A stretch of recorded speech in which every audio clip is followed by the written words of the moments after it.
Halo, kamu sedang mendengarkan Kilas Kabar Nusantara. Podcast persembahan KG Radio Network menyajikan berita harian yang mengangkat keunikan dari berbagai wilayah Indonesia. Kilas Kabar Nusantara dapat juga didukung oleh pengiklan loh. Ajak si kecil belajar sambil mendengarkan dongeng. Media hiburan edukatif, berkualitas, serta aman bagi screen time si kecil yang bisa diakses di mana saja, kapan saja. Yuk, dengarkan dongeng pilihan orang tua, persembahan KG Media, hanya di Spotify. Selama tahun 2021, Kalimantan Selatan disebut 2 kali mengalami ledakan gelombang kasus COVID-19. Pertama, ledakan kasus terjadi di Januari hingga Maret, dan kedua pada bulan Juli hingga September 2021. Anggota tim pakar COVID-19 dari Universitas Lambung Mangkurat Hidayatullah Mutakin memaparkan, kejadian pada kuartal pertama 2021 menyebabkan sebanyak 12.740 penduduk terkonfirmasi positif COVID-19 dan 301 meninggal dunia. Sedangkan ledakan kedua disebabkan oleh varian Delta yang melonjak menjadi 33.363 kasus dan 1.300 kematian. Ia mengakui pengalaman dihantam varian Delta adalah situasi terburuk yang dapat dihadapi, di mana rumah sakit penuh akibat banyaknya warga yang terinfeksi dan memerlukan perawatan. Kemudian keterlambatan warga untuk datang ke rumah sakit dan terbatasnya ketersediaan oksigen menjadi salah satu faktor tingginya angka kematian, termasuk kematian yang terjadi di luar rumah sakit yang sebagian dialami oleh kelompok lansia.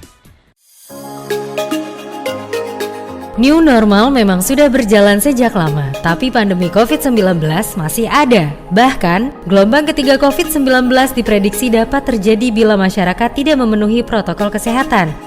Untuk mencegah terjadinya gelombang ketiga COVID-19, berikut hal yang harus kita perhatikan dan lakukan. Bagi Anda yang belum mendapatkan vaksin, segeralah mendaftar dan mengikuti program vaksinasi. Dengan begitu, tubuh Anda akan membentuk antibodi dan melindungi Anda dari infeksi virus corona. Pesan ini dipersembahkan oleh Sonora FM 92 Jakarta, part of KG Radio Network. Perum Bulog wilayah Sulawesi Selatan dan Barat Sulselbar mencatat stok beras banyak 184.000 ton lebih hingga akhir tahun 2021.